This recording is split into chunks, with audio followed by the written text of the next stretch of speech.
এবার যে খবরে চোখ রাখবো, দোরগোড়ায় লোকসভা নির্বাচন, তার আগে বিহারের বেহাল রাজনীতি। জোট ভেঙে ফের এনডিএতে নীতিশ কুমার। মোদির হাত ধরেই নীতিশের প্রত্যাবর্তন। বিহারে জেডিইউ বিজেপি জোট প্রায় নিশ্চিত। জেডিইউ বিজেপি জোটের মুখ্যমন্ত্রী হতে পারেন আবারও নীতিশ কুমার। 28শে জানুয়ারি শপথের সম্ভাবনা নীতিশ কুমারের। এই এনডিএ থেকে সরে এসে নীতিশ কুমার আরজেডি কংগ্রেসের সমর্থন নিয়ে বিহারের সরকার করেছিলেন, মুখ্যমন্ত্রী হয়েছিলেন। আবারও নীতিশ কুমার ফিরে যাচ্ছেন এনডিএতে। গতকাল অমিত শাহর বাড়িতে বিহার বিজেপি নেতৃত্বের সঙ্গে বৈঠক এবং এনডিএর মঞ্চে নীতিশ কুমারকে প্রয়োজন। বৈঠকে স্পষ্ট বার্তা। সূত্র, নীতিশ কুমারকে মুখ্যমন্ত্রী করে সুশীল মোদীকে উপমুখ্যমন্ত্রী করার সিদ্ধান্ত এই বৈঠকে। আবারও এনডিএতে ফিরতে চলেছেন নীতিশ কুমার। আইএনডিআইএ জোটে বড় ভাঙনের ইঙ্গিত। তার কারণ জেডিইউ আবার এই জোটে আরও বাড়ালো জটিলতা। আইএনডিআইএ জোট থেকে সরে গিয়ে নীতিশ কুমার যাচ্ছেন আবারও এনডিএতে। বিহারে আবারও উলটপুরান, পালাবদল মতনাতে নীতিশ কুমার বসছেন। কিন্তু এবার আর আরজেডি কংগ্রেস নয়, আবারও এনডিএর সমর্থন নিয়ে নীতিশ কুমার বিজেপির সমর্থনে সরকার গড়বেন, মুখ্যমন্ত্রী হবেন নীতিশ কুমারই।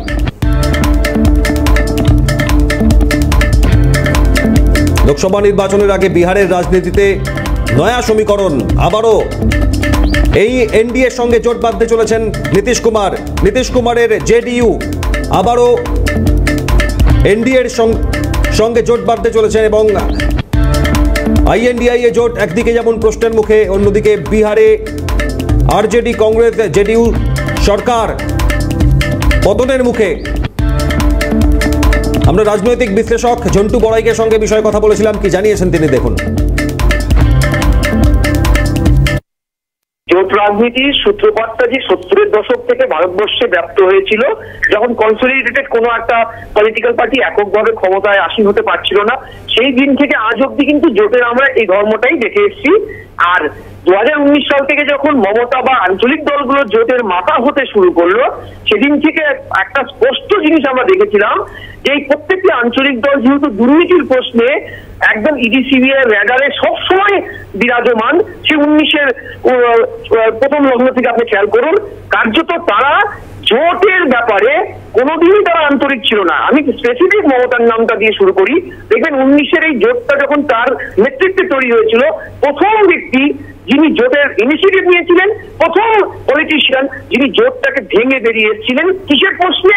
একটা ক্ষুদ্র ঠুনকো পোস্টের লিডার কে হবে, ঠিক আছে? এবারও তাই জোটের নামকরণ যার হাত দিয়ে হলো, জোটের ইনিশিয়েটিভ যার হাত দিয়ে হলো, অন্তত তিনি যা বলছেন বাজারে, যিনি প্রকাশ্যে যেটা বলছেন মিডিয়ার সামনে, তিনি প্রথম জোটটা ভেস্তে দিলেন। কি কারণে?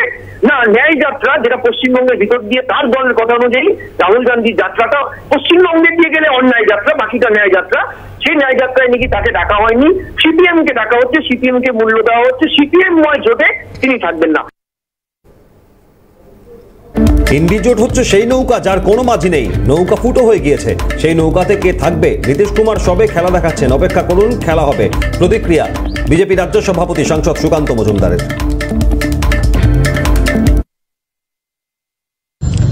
ইন্ডিয়া জোট বলে কিছু অস্তিত্বই নেই। ইন্ডিয়া অ্যালায়েন্স হচ্ছে সেই নৌকো যার কোনো মাঝি নেই, নৌকো ফুটো হয়ে গেছে, সমুদ্রের মধ্যে মোদি ঝড়ে ঘূর্ণিপাক খাচ্ছে, তো তার সেই নৌকোতে কে থাকবে? আর নীতিশ কুমার তো সবে খেলা দেখানো শুরু হয়েছে, অপেক্ষা করুন, খেলা হবে।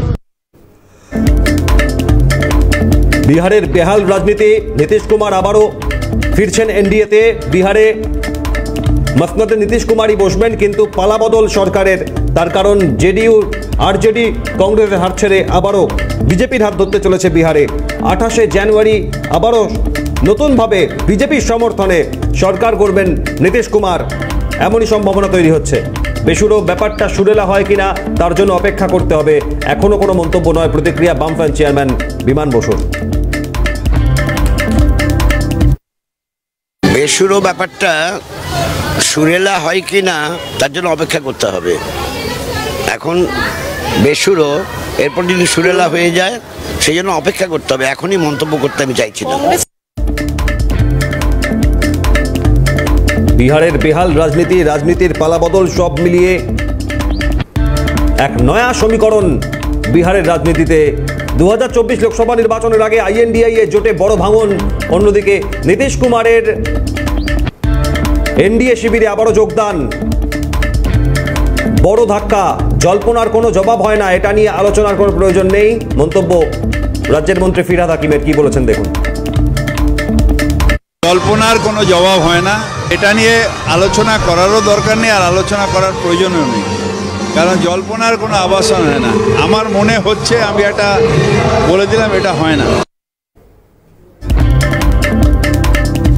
বিহারের রাজনীতিতে নয়া সমীকরণ। 2024 লোকসভা ভোটের আগে এনডিএ শিবিরে আবারও যাচ্ছেন নীতিশ কুমার।